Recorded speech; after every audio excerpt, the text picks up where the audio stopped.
Hey everybody, welcome to the round 20 preview. It's the Crows this time, the rematch. It's time to go again. This time up at Adelaide Oval, a place where we have never beaten the Adelaide Crows, which is phenomenal. Obviously, they've moved to Adelaide Oval as well. There's a bit of history there, and this year has seemingly been the year where we break a lot of the old, I don't know, hoodoos or whatever you want to call them.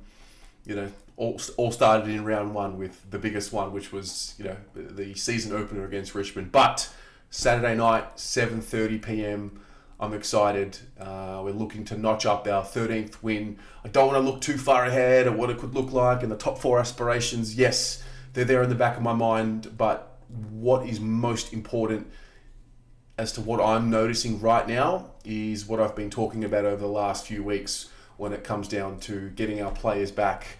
And you're probably watching this video after the teams are announced, unless you watched it early. So this is a bit of a guess, but I'm hoping that Pito will be back and potentially Matt Owies. And it just does so much for us. Pito, wow, we're finally talking about him being back in the side. It was quite a while back in this season when he injured himself after the collision with Sean Darcy and we missed him. And, I still remember the rhetoric around, we're in trouble, De Koning, he's young, he's not ready. I'm starting to see the silver lining. I'm starting to see, and it's also something that I felt at the time, it was going to be an opportunity. And that's really what this season has been all about. We've noticed it in so many different areas of the team. Certain players going down and the requirement / opportunity for others to stand up. We saw it with Wiedering when he went down, with Lewis Young stepping up, obviously with McGovern out as well. We saw it, I guess, in the midfield at times, bringing in others. A guy like Zach Fisher getting more midfield minutes and making the most of his opportunity. We've seen it in the forward line, even with Matt Owies being out. Now we're starting to get some real game time into Jesse Motlop and Josh Honey to an extent as well. And then obviously the big one is, Pito and that opportunity for Tom De Koning. And I just think what it also does for us with Pito in the side, because of his ability to play strong and throw his weight around and create space for others, I look forward to seeing what it's going to do for someone like Patrick Cripps, what it's going to do for someone like Jack Silvani, but most importantly, what it's going to do for someone like Tom De Koning and I guess the rest of the team. I think also we get a bit of our identity back. We want to be a tough, contested, aggressive team. And I think Pito is probably the one that leads that because of the way he throws his weight around. In terms of the storyline of the year and, the Crows as well, I actually like the Crows. I like what they do. I like the way they play. They're a lot better, in my observation, at home than what they are away. They really play it's their home ground. They know how to play it very well. They're a tough contested side, or a more tougher and contested side at Adelaide than what they are away from home. They're still a young side. They've got some nice, fresh young pieces, but they've still got some serious pieces there as well. Look at a guy like Rory Laird. Look at a guy like Jordan Dawson. Good ball users, ball winners. They will certainly test us at times. But I'm really looking at this match as one where it's just a matter of go there, get the job done, get the 4 points, get out of there, get through, unscathed, and then we move on. This is a really exciting yet challenging month of football ahead, or 4-game stretch of football ahead. The Crows away, they're tougher than, the Lions, the D's, and the Pies. And I mentioned this on the Blue Abroad show on Monday night. This is a point in the year where we're usually not talking about games like this and what they could mean for the top 4 or the top 6 or trying to lock ourselves in for a home final. But these are ultimately opportunities for us to continue the momentum of winning and, really put ourselves in a position to have a crack at it this year. We are also coming through this period in the season where it's been win-loss, win-loss, win-loss. Now, obviously, we win last week, solid win against the Giants, got the job done, and then if you go off the history of the last, 6 to 8 weeks, this would traditionally be a loss. That shouldn't be the case this week. None of them should be the case. Go into every game expecting and knowing that we're capable of winning.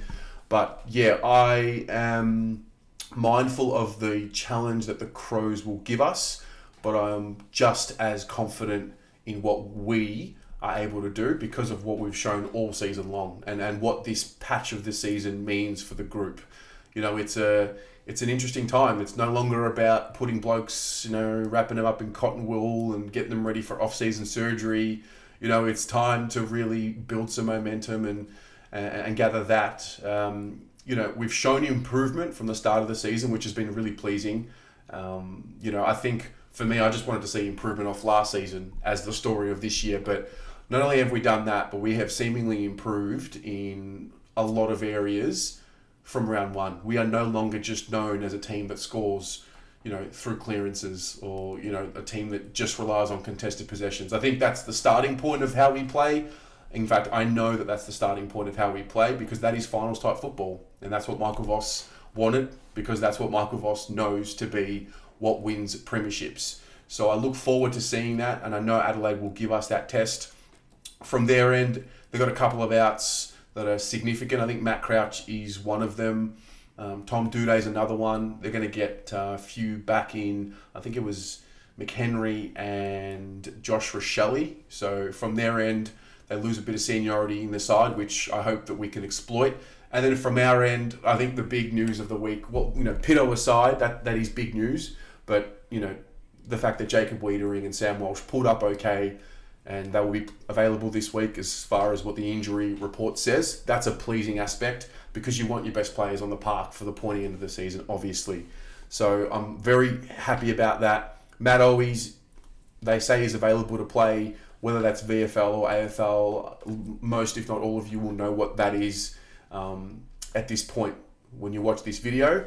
And then there's Jack Martin. I think Jack Martin, it's just a big unknown. I don't know what's going on with his body, where he's at. I guess they're looking to manage him for the pointy end of the year, but really want to get him in sooner rather than later. I think that's an important one. George Hewitt will miss this week, according to the injury report, with the back soreness. So he's another one that we know we're going to get in. But yeah, I think at this point of the year where, it's getting tough. It's a grind. The bodies must be aching. We're coming off a game where we played on Sunday. We've got the 6-day turnaround playing on the Saturday night. So that is a factor. But nonetheless, this is a professional opportunity. Go there, get the job done, and move on. I can safely say now we're not going to lose to a bottom four side this year. I don't think the Crows will be finishing in the bottom four. And that's pleasing because that is not something that we've been able to say for the last, quite some time. So that's pleasing. But, go there, get the job done, come back to Melbourne. We're going to go to Brisbane next week, and then we'll see what happens. And I guess, 13 wins is the opportunity. Whether we take it or not remains to be seen. But, we're going to find out a lot about this group and what they're capable of over the next, 3 to 4 weeks. So I'm pumped about that. What about you? How do you see this all going? If selection has happened, what did you think of selection? If you're watching this before selection happens, give a prediction below as to how you see it playing out. And also, how do you see this game playing out and how do you take this game? I've seen a little bit of rhetoric around, the danger game principle is starting to come out, from various supporters. I think they're all danger games. But yeah, share your thoughts as to what you think this game will be and what you think it means. And we'll chat about it there. We'll see you on Saturday. We've got the watch along, we've got the fan cams, and we'll go from there. Go the Mighty Blues.